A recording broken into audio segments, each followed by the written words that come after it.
Good morning and welcome into the Coaches Show here on Saturday, November 20th. We've got a lot of action to discuss, so let's get right into it, starting with college football. Got a lot of good games for you today, starting with Texas and West Virginia in Morgantown, West Virginia. Both teams are 4-6 and looking to be bowl eligible, but both teams will have to win out if they wish to do so. So should be a great game, as it always is, between the Texas Longhorns and the West Virginia Mountaineers. That game is at 11 a.m., and you can catch that Big 12 matchup on ESPN2. Another great game to keep your eyes on at 11 a.m. We've got a top 7 matchup between the Ohio State University Buckeyes and the Michigan State Spartans. Ohio State and Michigan State both 9-1 to enter the game. Ohio State just a fraction higher at number 4, that final spot in the coveted college football playoff as of right now. Michigan State, though, not far behind at number 7. And always a great game between those two storied programs. You can catch that Big Ten matchup at 11 a.m. on ABC. Another game at 11 a.m. are the Texas A&M Aggies, who will be hosting Prairie View A&M University. A&M comes into the game number 16 in the nation, 7-3 overall. Prairie View just a half game behind at 7-2, as they've just played one less game than the Aggies. But A&M looks to win big, as they are currently favored by 41.5 as of this moment. And you can catch that 11 a.m. matchup between the A&M Aggies and the Prairie View A&M at 11 a.m. on SEC Network Plus or ESPN Plus. A couple more games to mention are a 2:30 p.m. matchup between the Alabama Crimson Tide and the Arkansas Razorbacks. Arkansas is 7-3 coming into today's game, entering the matchup in Tuscaloosa later this afternoon. And number 21 in the nation, and Alabama, of course, the Crimson Tide led by Nick Saban, and they are 9-1 overall and number 2 in the nation. So a tough matchup for those Razorbacks, but no doubt hoping that they can pull one off against Alabama, which would be huge for the program. That game can be caught at 2:30 p.m. on CBS. Another game to watch at 2:30 p.m. The SMU Mustangs are 8-2 overall, but they've got a really tough matchup later today at 2:30 p.m. when they take on the Cincinnati Bearcats, who are 10-0 and number 5 in the nation. So the Bearcats, no doubt, hoping to keep their college football playoff hopes alive, but they will have to defeat the SMU Mustangs if they wish to do so, because for the group of 5 programs, as we've seen in years past, it is win out or chances are you're not getting in. So Cincinnati Bearcats hoping to get one on the SMU Mustangs when the Mustangs travel to Cincinnati to take on the Bearcats at 2:30 p.m. You can catch that American Athletic Conference matchup at 2:30 p.m. on ESPN. Moving over to the later games, the last 2 games I've got time to mention is a 6:30 p.m. primetime matchup between the Utah Utes and the Oregon Ducks. Utah is 7-3 and currently in the lead for the Pac-12 South. And we're hoping to get one over the Oregon Ducks, who have kind of had their number the last few years, especially in Pac-12 championship matchups. Oregon is 9-1 overall and number 3 in the nation. Their only loss being earlier in the season in Pac-12 play. They did get one over the Buckeyes, as to more so how that they are number 3 in the nation. But either way, they'll hope to get the win over Utah later tonight when they travel to Utah, Salt Lake City, to take on the Utes at 6:30 p.m. You can catch that Pac-12 matchup tonight on ABC. And the last game I've got time to mention are the Oklahoma State Cowboys, traveling south of the Red River to travel to Lubbock, Texas to take on the Red Raiders. Texas Tech is 6-4, getting a win under new head coach Joey McGuire last week, and will look to get a huge win over the Oklahoma State Cowboys in Lubbock tonight. Oklahoma State is 9-1 overall and number 9 in the nation, so they'll no doubt be hoping to keep their Big 12 championship hopes alive, and that will in large part be thanks to a win over Texas Tech tonight if they can do so. That game can be caught at 7 p.m. on Fox. That's all the college football roundup, but let's real quickly shift over to Wildcat and Lady Cat sports in review. The women's basketball team were just south of the Red River Thursday and yesterday, taking part in the Bells Tournament. Had a pretty good showing. Still waiting to hear back from Coach Deli on those results, but best of luck to the women's basketball team, and best of luck moving forward, as their next matchup will be on Monday. And then men's basketball, they had a win on Tuesday that was over the Paris Wildcats in a real tough game. They won 63-49, thanks in large part to pretty even scoring across the board, led, of course, by Caleb Alexander, number 3, and then a couple other Wildcats had 14 and 16 points, but able to get the win over a really good Paris team on Tuesday, 63-49.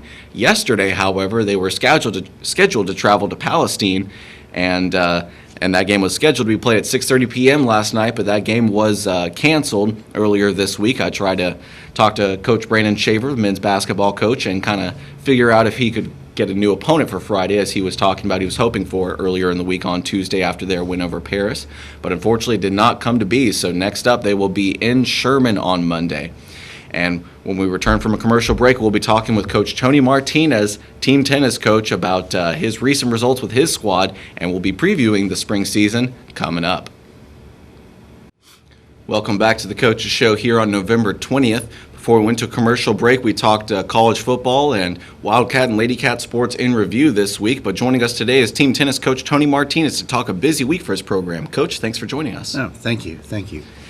Before we get into that, Coach, I kind of like to quickly talk about your fall season for those who may have not been following. Your team had an impressive showing earlier this semester and continued to fight all the way through the season, making another trip to the postseason.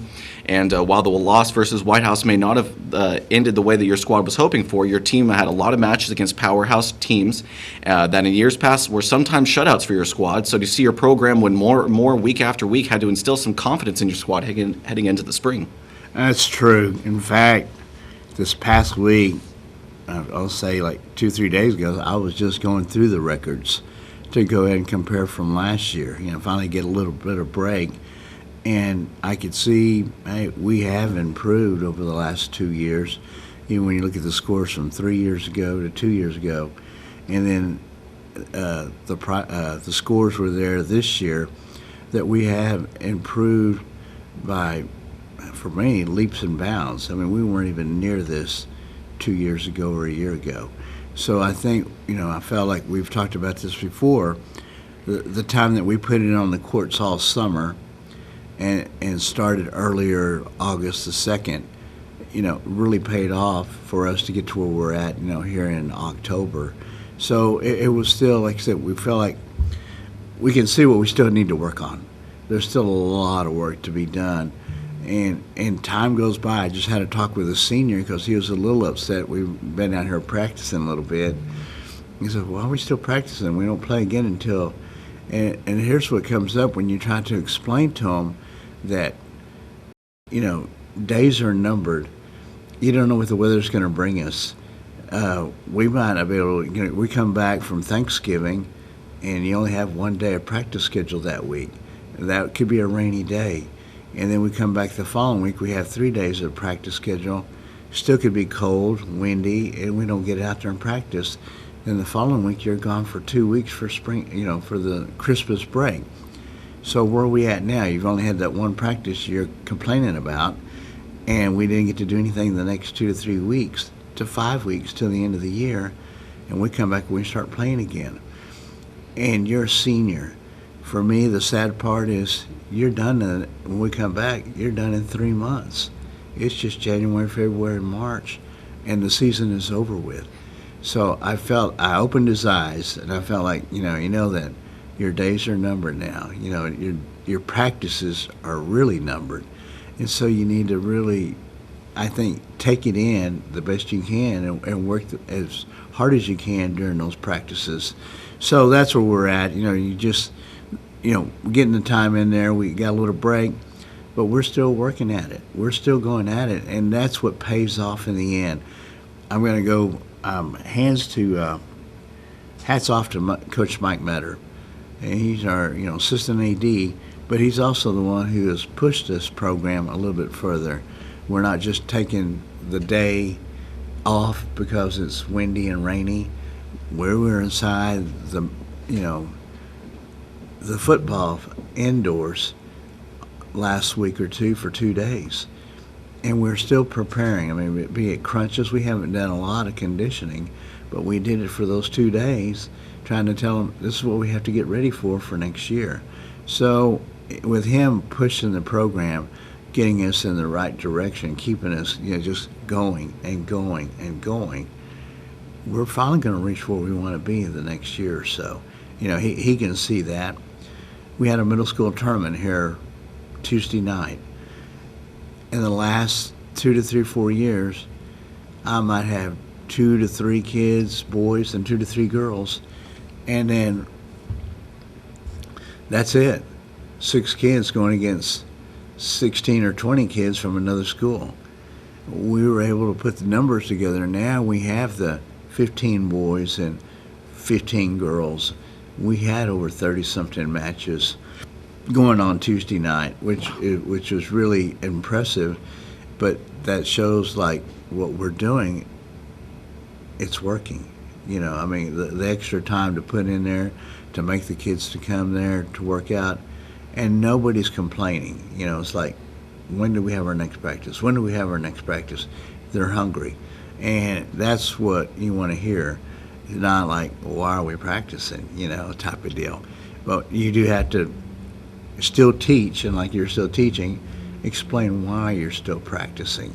And then once you teach that, it does fall into, oh, now I see, it's type of deal. So we're a fun bunch, but we're working hard too. We're working hard. And when we return from a commercial break, we'll keep talking team tennis with Coach Tony Martinez. Welcome back to the Coaches Show here on Saturday, November 20th. We were just talking about fall for the team tennis program and talking a little bit about the last week. But Coach, even though your season ended just over a month ago, Coach Greg Owens, as we talked about before the show, just sent out your spring 2022 schedule. And surprised to learn that you and your team had already played in a tournament in Kaufman just last week. And how did that come to be, Coach? Well, what happened is our scheduling, and we usually have all our matches during the springtime, but UIL allows us to do our 7 tournaments or so, and we were still short one in the spring, and I couldn't find one, you know, when I needed to go ahead and finish up the scheduling. So Kaufman has always done this winter tournament, you know, in November or in December, and they had one in November, and so I made a call, and we were able to get into this team of 8, and usually he just keeps it to 8 teams. And so we went ahead and got into the tournament. But so that means we had to bring the kids back a little bit sooner than we wanted to start practicing again. But we didn't make them come back for 3 days of practice or 4. We just made them come back for 2 days of practice. Their practice days were Mondays and Wednesdays. So that way they still had, I always like to encourage them, hey, get your grades up, do whatever else you're doing. You know, those are the other day offs that you get, work on them. So I'm not a slave driver. I'm not trying to, hey, you're going to do tennis every day, you're not leaving until 5 o'clock. Now, they have worked since August the 2nd all the way till October the 16th or 13th. They do deserve a little bit of a break, or else they burn out or they quit. So we went ahead and got into the tournament, and fortunate enough it was Kaufman, Forney, North Forney, Waxahachie, Red Oak, some teams from the Mesquite, Garland area. But the surprising ending, which I didn't know, I mean, we did well throughout the whole tournament. We placed about a lot of third place matches in the divisions of mixed doubles or girls singles or boys doubles, or we placed in all third place in every one of those. And when you add up all the points, and he called me back that evening and said, hey, to let you know you finished third place in the tournament.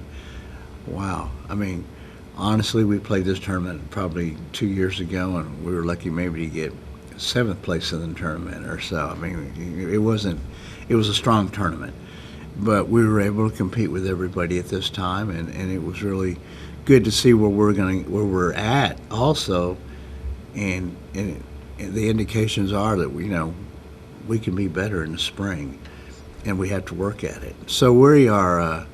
That was the first thing going into that Kaufman tournament was there. So that's why you jump, you springboard into the springtime. I call it. It's still part of the spring season, but it gives us a chance to see, where the players, who they're going to be playing with. In spring tennis, you're only allowed to do one or the other. Either you're going to go singles or you're going to go doubles. And so you usually commit to that because we're looking at trying to get them as far as we can in district play. So they're going to work all these tournaments to build up some, I guess, documentation points to get, like when we go to the tournament, X and Y here won 3 tournaments. They should be seeded number 2 or 3. And so that's what we're doing right now is going out trying to get seeding information and trying to do the best we can in every tournament. And it does help when you sit down at the district tournament before we have we have a district meeting, and we also start placing, well, we had a win over this team. And now the way tennis is set up through UTR, which is the Universal Tennis Rating, every coach can see who you play, how strong a player that player is. Each one has a number. They are either, a 1 through 17, or 18 being Nadal and Rafael, Federer and them being 17s and 18s. So now you know where you stand.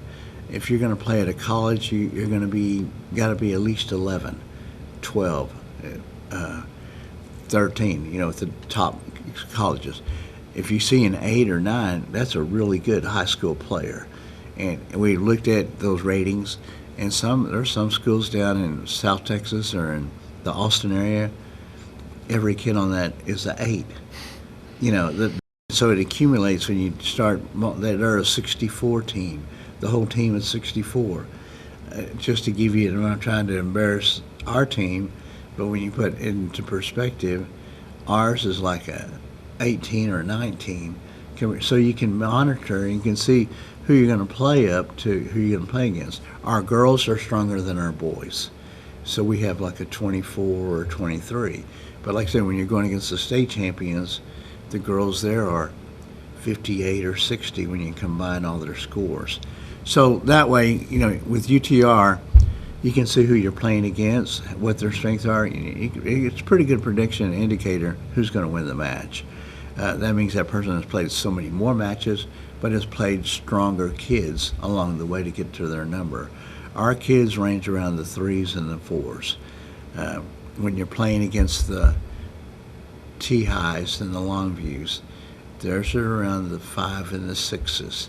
And it doesn't sound like much, but that's a lot. That's a great number right there. So we get to those coaches meeting and we still fight to get that seeding. That way we don't get beat up in the first round playing a number 1 seed or 2.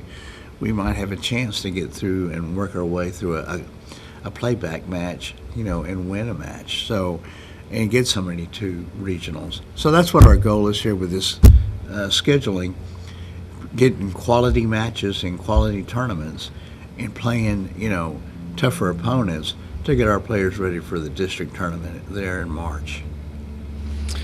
And so that was last Friday, if I'm not mistaken, correct? Yes. So good showing out in Kaufman. So when you and your squad were out there in Kaufman, you played a lot of teams that weren't exactly in y'all's district. So how did y'all compare to a lot of these programs, or how did you believe? Well, we always look at the future too, like what could happen if we go to a different 4A or something like that. And those are one of we look at the numbers, the schools that we could be playing. If we were in those, if we go down, and you can look at the numbers if your school goes up. So that you want to get to play a variety of different teams, and it gives the kids a different look. Some kids have more lefties, and they get to see that serve and it prepares them to play in tournaments here in the springtime. So that's why we go to a little bit different tournaments. On our list, we have a Waxahachie tournament. There's nobody in our district in that Waxahachie tournament except, we're there by ourselves. But we're playing a lot of great teams, even from Waco Midway, from the Waco area, are up in this area, and you got Corsicana. So I feel like the job of a coach is to find, opponents that are going to push our program to make us a little bit stronger. And that's what I do. I could go out and go to smaller tournaments. I could go to, and I'm not trying to make fun of Paris, you're a 3A school for us, or go to Commerce and play there. But we wouldn't get anything out of it. We'd probably win everything, but you're not helping the kids. You get you help their self-esteem, maybe, get them a little bit mentally, hey, we are good. Well, but then it's a slap in the face when you take them back to Kilgore the next week, or you take them to Longview the next week, and then they get dejected again. So I always feel like it's better to just, hey, take the hard road and the high road, and let the players, examine themselves after they're through playing. Whether, hey, I had more fun playing. I got beat, but I was playing better. That's what you generally hear when they're playing tougher opponents, and if they're getting beat. But they're going to also, tell themselves, but I played better. I really thought I was playing better, and you were playing better. And that's why you're, once you get into this mentality that you are good and you're playing good against better players, then your self-esteem is a little bit better at that point. And so y'all's Kaufman tournament last Friday wasn't the only thing that's gone on for your program over the last 7 days, as you had some more teams compete. How did that go? Well, yeah, it happened on Thursday. I get an email from a friend of mine, Rusty Tarwater, out of Texarkana, and they said, hey, due to some scheduling conflict, we're going to have to move our tournament to next week for our JV and Varsity tournament. And if I'd have known that, I would have played in this Varsity, and I would have played. But the JV, that opened my eyes up, and I thought, well, the kids that are all freshmen can play in this JV tournament. And so I jumped on it, called him, and we were on the tournament by Friday, and I just had to do all the paperwork on Monday, and then we're driving over here for Wednesday to play the tournament. And so it worked out great because the kids that we expected, who are our future, really shine that day. You have Ella Sant, who's an incoming freshman. She's played doubles all team tennis with Kaylee Schumacher and Paige Misi. She's played with different ones, but she's played with the best to get her game better. But I also know she wants to play singles bad. Well, here's her chance. So I threw her into singles, and she won first place. You have Ian Westland, another shining star, freshman, who's been doing well with Jolie Cantu, and Jolie's been able to help him, get better and better too. And I know he wants a shot at singles too, so we put him in singles, first place in singles in the tournament. So that we're looking at, those are the two things I was looking at. I have a kid from Mexico named Pablo Cuellar. Hopefully we can get him eligible this next year. And he played doubles with Oscar Guerrero. And it was a fun match to watch in the finals because they had to play another two of our other freshmen, Brody Emmert and Malachi Negrete. And those guys have been doing well for our other matches. As freshmen, they do well. But now they got to shine, so they both took first and second place. So there you go with, you look for tournaments, but we were also competing against Paris, Atlanta, Texas second school, Texas High. But it was a private school, St. James. I can't remember the other school. What's L.E.? Ellie. Yeah, they were there. So we were, you go with that area and you play different schools again. And we're still a little bit stronger. We're still there where we want to be, but we can be better. But it helps the kids' self-esteem, makes them feel, hey, their confidence. It's a confidence builder. That way, hey, you can win, but also open up the door. It's going to be, there's going to be some, tougher tournaments than this. You're not going to get the success that you saw here today, but that's not going to, shouldn't stop you from playing tennis, And I said, no. So it was really good to see that on Wednesday with these kids that they were able to get ready for a short period of time to get ready to prepare to play. But we had, it was a fun day watching everybody compete, and they still backed each other just like they did in team tennis. Nobody sitting down on their phones. Everybody was competing. So we really enjoyed that part. It was a good day. And just like you were talking about, when you have a team that not only can win matches, build that confidence like you were talking about, but then not only that, even in the tough matches, they can look to the sideline and see that they've got their whole team supporting them as well. I think that continues to compound and build more and more confidence. It does. It does. I mean, they see it there, and then they play even a little bit better. Hey, my teammates are watching. I can't slack off. I can't, I've got to try. And I see that effort, and that's what it takes, the little extra effort to get a shot, because they know their teammates are watching them. So I'm very happy with that. And when we return from a commercial break, we'll have a bit of a preview for the spring 2022 team tennis season coming up.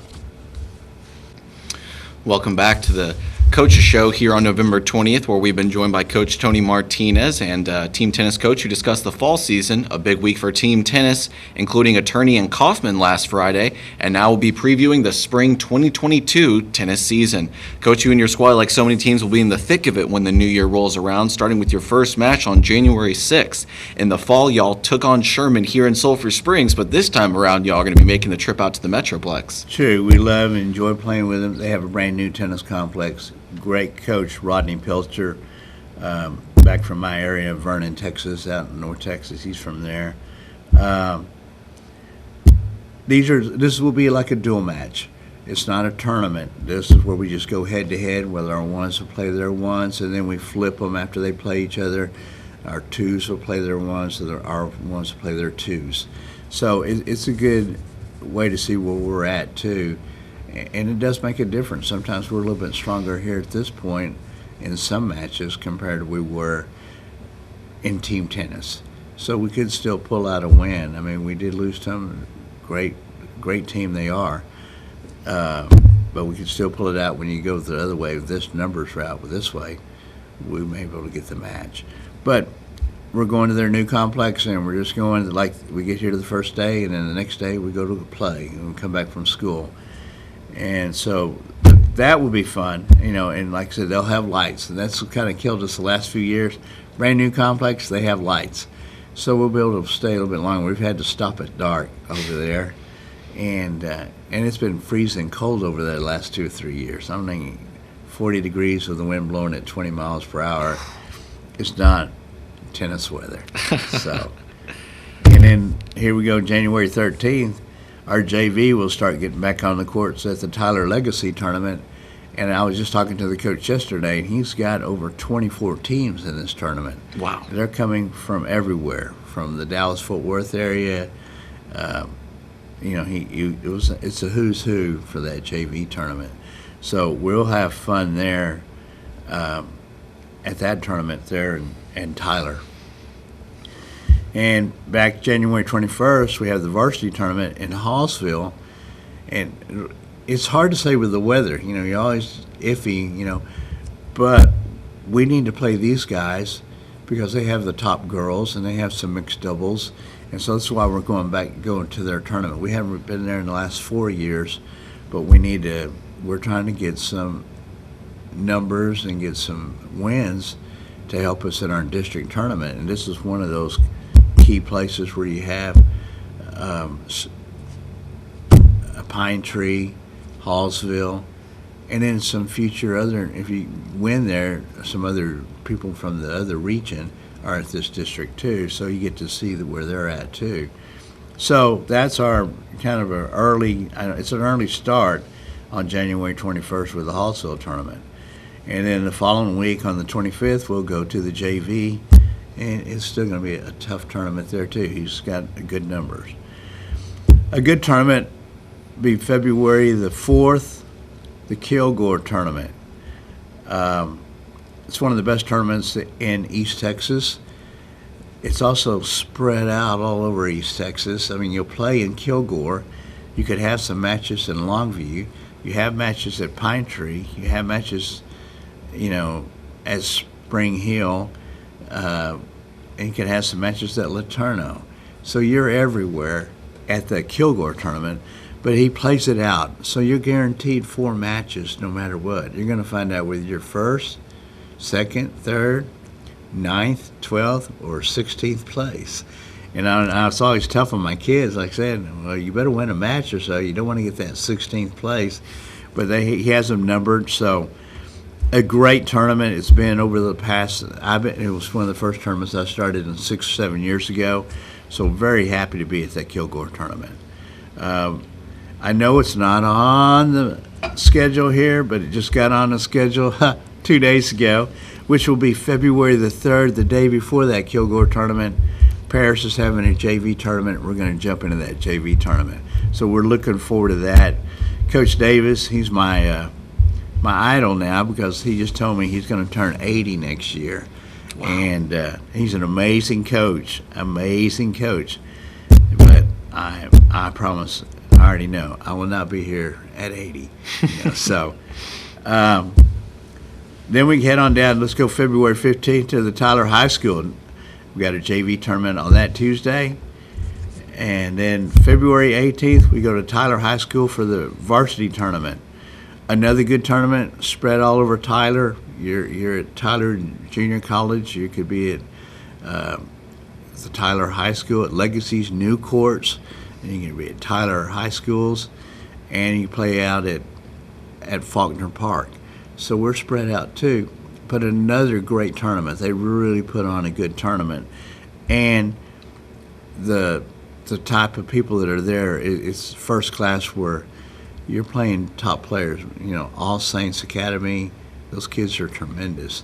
But then you'll have legacy kids that are playing there, the tennis team from Bullard, teams that we normally don't see, Jacksonville, Bullard, Athens, Nacogdoches, NAC plays there. So that's what I like about the Tyler tournament, because it really opens the door to our kids, our players' eyes, where there are more players, there are a lot of players out there. And so that's how you get better, by going against different teams and seeing the different strengths of the other teams. This year, going a new way to JV will be February 22nd. The Anna tournament will be playing at Anna, and that match will be played in Greenville, Texas. So we're looking forward to that. Our biggest tournament we've been doing the last 4 or 5 years. February 20th, the Waxahachie Varsity tournament. There, I said a few minutes ago, great competitors. Waco High, Waco Midway, Robinson High School, the Robinson Rockets. I mean, these guys are all state people that have gone to state over the last 3 or 4 years. Then you got Red Oak, who won state 3 years ago. Cedar Hill, Enos, just tons of people. Corsicana, like I said, great tournament to go to Waxahachie, and it's good for our kids to get more exposure there. So that's what we're looking at. March 1st, we're going to host our JV tournament here on a Tuesday. Right now, I've got about 8 schools, really good 8 schools. I mean, I had a Pleasant Grove commit 2 days ago, and they got to the semifinals of state this year. So we know we got a strong team coming in with them for their JVs. Friday will be it's probably our 6th time to have this tournament. I've gone from a different format, and the past few years it's been to just 5 teams, and they got a round robin in flight 1. In different flights, A's would play all the A's and the B's would play all the B's. This year I've kind of opened it up to 3 more teams, so we'll have 8 teams in competition, and that's still like Denison, Sherman, Rowlett. I've got Tyler High, T High. It's going to be good. Tyler Legacies. These are 2-3 top teams that are coming in here. So it's going to be a real tough tournament. Some teams try to set it up where they can win their own tournament. This is not going to happen with us. We're just going to get good competition. And that's what you want to do, try to bring in these kids and bring all this other to your venue. That way we don't have to travel, but we will be playing some tough teams that day. Then the following week before spring break, on March 10th, we go to Longview, and we'll play there in the Eastman tournament. I'm looking forward to that. I've never played this tournament. It's on a Thursday. So that's how we set up. Then we go to spring break, or and come back, work out for 2 or 3 days, and we have the Galveston tournament on this list. We've done this. I've been trying to do this maybe the last few years. I mean, I know there's so many, parameters, a lot of things you have to go to get this type of tournament. First, you got to at least be decent. You don't want to be just, regular. And I think by the time we finish this schedule that you see right here, we'll be prepared to play in the Galveston Beachcomber tournament. Believe it or not, the coach told me his tournament has 42 schools in it. It's already got 42 entries in the tournament. He stops right there. Right down the road at Kemah, they're also having another tournament, and they have 32 schools in that. So you've got like 74 schools in Galveston that weekend. You're going to see a lot of school buses everywhere.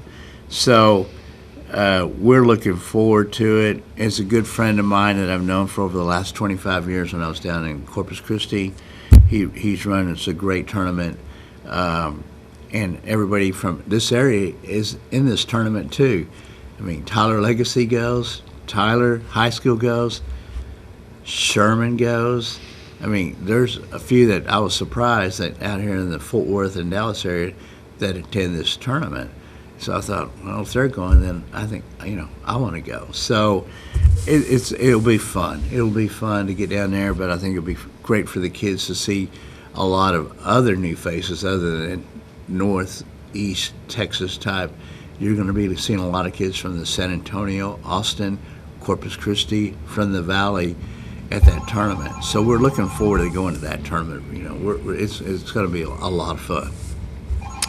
And then that just about narrows it down for our season for the 2022 Wildcat team tennis schedule. And Coach, I know you were talking about playing a whole bunch of teams and opening your team's eyes to kind of the different variations and kind of different players that you'd be playing, but it sounds like you're playing teams just about all over the state of Texas come spring. Yes, yeah. I mean, that's what we want to do. I mean, and this is how you're going to get better. This is how you get better. I try to tell that. I was fortunate enough to be with a high school that we got to do the same thing, and where I was at down in Corpus Christi, able to get great exposure for our kids, playing all over Texas. I mean, we came up to Dallas to play, and that was an eye-opener for all my kids from the beach area, from the coast area, to see what happens up here in North Texas. So we had a lot of fun, but I'm looking forward to these kids. They deserve it. They've worked hard, and I'm looking forward to it. Anything else you'd like to add, Coach? No. Hey, real quick, our middle school program is coming along great. This is one of our highlights that feeds in. We had a middle school tournament this past Tuesday against Tyler's high school's feed in, and they have 3 schools that feed in. We only have 1 school that feeds in, so they have a little bit more numbers, but we had the numbers there to play these schools. So I was looking very happy with we've got about 4 or 5 boys and 4 or 5 girls. They're going to come on over to the high school and still keep playing tennis. And that's the nucleus, what you're looking for as a high school coach.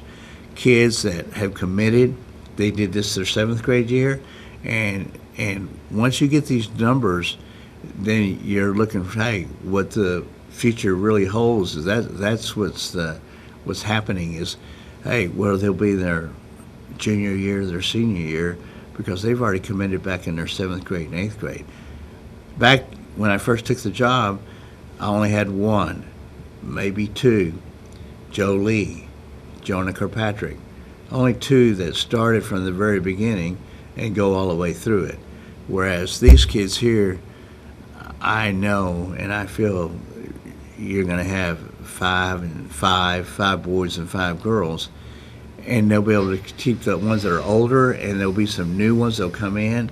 So those 6 and 6 will be stronger for the next, 2 to 3 more years. So that was another bright, shining star for the tennis program, knowing that we have numbers now. Coach Metter had brought it to my attention. Like I said, last year we might have had only 3 or 4 or 5 out there. We had over 30 kids playing the other night. Wow. And competing. So with that, you can find you 6 and 6 good kids out of those 30 numbers there. So like I said, we're going in the right direction. Well, thank you so much for joining us today on the Coaches Show, Coach Martinez. And that'll do it for us here on the Coaches Show on November 20th. Thanks so much for tuning in. I'm your interviewer, Ross Lubinsky. Shooting video for Always Is Us is Doug Haston. And back just over on the other side of the station is James Terry, making everything you hear and see possible. Thanks so much for tuning in, everyone. We'll see you next time.